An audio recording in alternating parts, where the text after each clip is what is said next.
Que Dieu vous bénisse tous. Que le Saint-Esprit, certainement, vienne et va illuminer vos pensées pour que vous puissiez raisonner en accord avec lui. Faites attention. Je viens d'écouter ici un audio d'un garçon se lamentant au sujet de sa vie, un jeune disant « Je suis né à l'église, mais après je suis sorti dans le monde, je reviens, je m'affermis pour un temps, et après je retombe, je sors, et je reste dans un dilemme, dans le doute. Je suis déjà allé chez les meilleurs médecins, et tous disent que je n'ai rien, que je suis bien, mais je sens dans ma tête, il y a cette affirmation que je suis mal. Et si je tombe malade, c'est-à-dire, je suis en train de vivre un petit morceau d'enfer à cause de cette situation.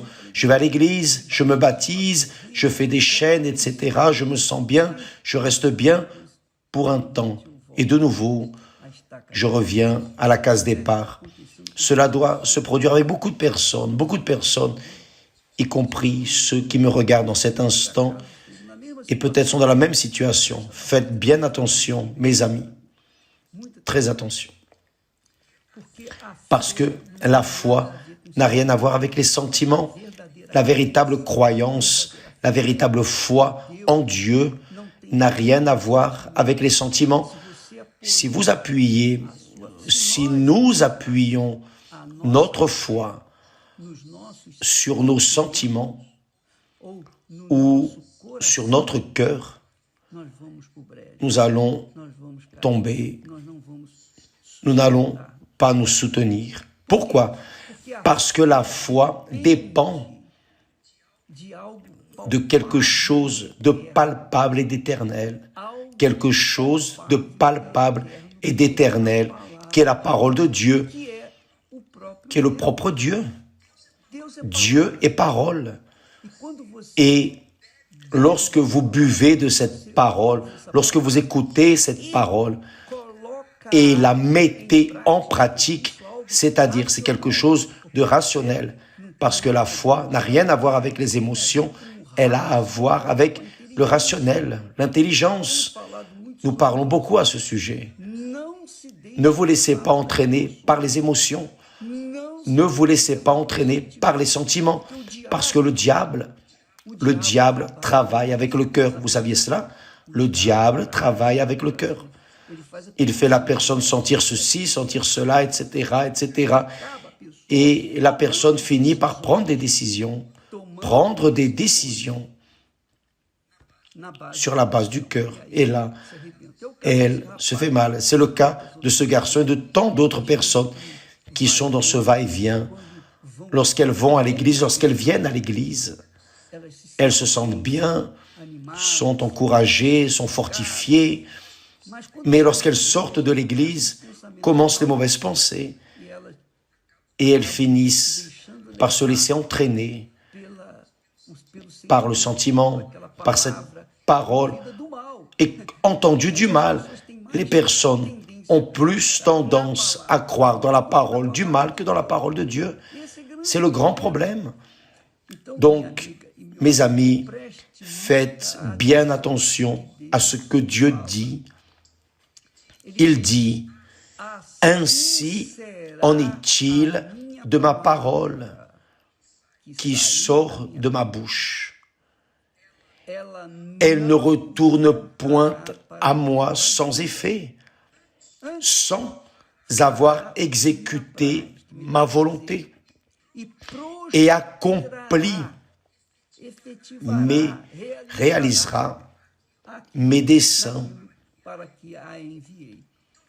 Donc, lorsque vous soutenez votre croyance, votre foi dans la parole de Dieu, il est clair et évident qu'il y aura une lutte, il y aura un conflit dans votre intérieur entre ce qui est écrit dans la parole de Dieu et ce que votre cœur clame, demande, supplie, vous fait sentir. Donc, c'est vous qui devez décider d'écouter la parole de Dieu, qui est quelque chose de rationnel, ou d'écouter les sentiments ou les circonstances, les choses qui sont autour de vous. Mes chers amis, au nom du Seigneur Jésus, utilisez votre raison, votre intelligence. Vous m'écoutez maintenant, en cet instant. Au Brésil, il est 3h36, c'est-à-dire, c'est l'aurore. Et je veux que vous pensiez, que vous raisonniez, mettez cela en pratique.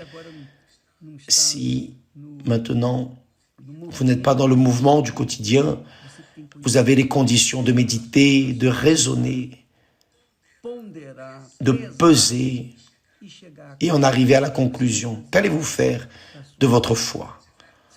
Allez-vous l'appuyer sur la parole de Dieu, qui est Dieu en esprit, ou allez-vous l'appuyer sur ce que vous voyez, sur ce que vos yeux voient?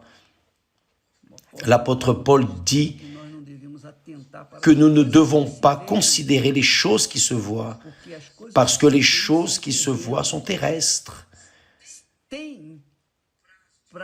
Elles ont un délai, mais les choses spirituelles, les choses qui ne se voient pas, vous ne voyez pas la foi. Vous voyez la parole de Dieu écrite. Et lorsque vous utilisez votre intelligence, vous vous mettez dans cette parole, vous plongez votre vie dans cette parole, votre pensée dans cette parole. Alors, vous vous transformez, vous devenez fort, résistant, fervent. C'est ainsi que fonctionne la foi. Lorsque vous appuyez votre pensée, votre rationnel, votre intelligence dans la parole de Dieu. Et là, oui, la parole de Dieu vient sur vous et évidemment fait se produire ce qu'elle promet. C'est ainsi. Vous vous rappelez quand Jésus a dit, il a dit ainsi, si 2 ou plusieurs personnes concordent sur terre, cela sera fait dans le ciel. Imaginez-vous et le Seigneur Jésus concordant avec sa parole. Vous liez d'ici de la terre au ciel. Et ce qui est écrit, ce qui a été dit au ciel, va se produire en vous, va revenir vers vous. Vous devez unir, vous devez concorder, vous devez vous marier, vous devez vous allier avec Dieu dans cette concordance. Bien, là oui, vous allez mettre en pratique cette parole, vous allez obéir à cette parole et la parole va arriver parce que la parole est Dieu, Dieu est parole. Me suis-je fait comprendre? Avez-vous compris, mes amis?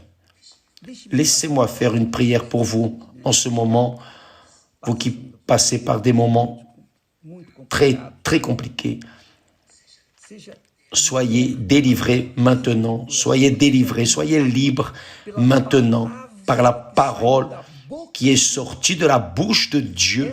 Cette parole arrive jusqu'à vous, pénètre dans votre être et arrive au cœur pour arracher l'esprit de l'enfer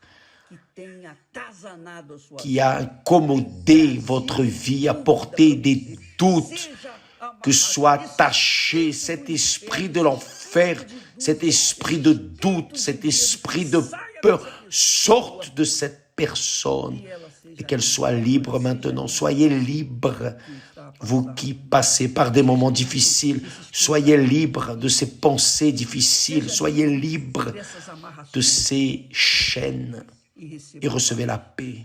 Jésus a dit, je vous donne ma paix. Et au nom du Seigneur Jésus, dans l'autorité du nom du Seigneur Jésus, je vous dis, je vous donne ma paix, la paix que Dieu m'a donnée, je vous la donne. Recevez la paix que Dieu m'a donnée, là, maintenant, là et maintenant, au nom du Seigneur Jésus-Christ. Et qui croit dit Amen et grâce à Dieu. Que Dieu vous bénisse. Continuez à dormir. Maintenant, vous pouvez dormir en paix parce que Dieu est avec vous. Au nom du Seigneur Jésus. Comme il est avec moi, il est avec vous. Que Dieu vous bénisse. Et à demain, ce dimanche, nous aurons une réunion spéciale ou des réunions spéciales lorsque les véritables enfants de Dieu viennent vers l'autel, honorer Dieu, honorer leur Père, par-dessus tout, à la première place. C'est le jour des prémices, lorsque nous arrivons devant le Très-Haut avec nos prémices. Et à l'occasion, nous aurons la Sainte Seine. Que Dieu vous bénisse, au nom du Seigneur Jésus. Amen.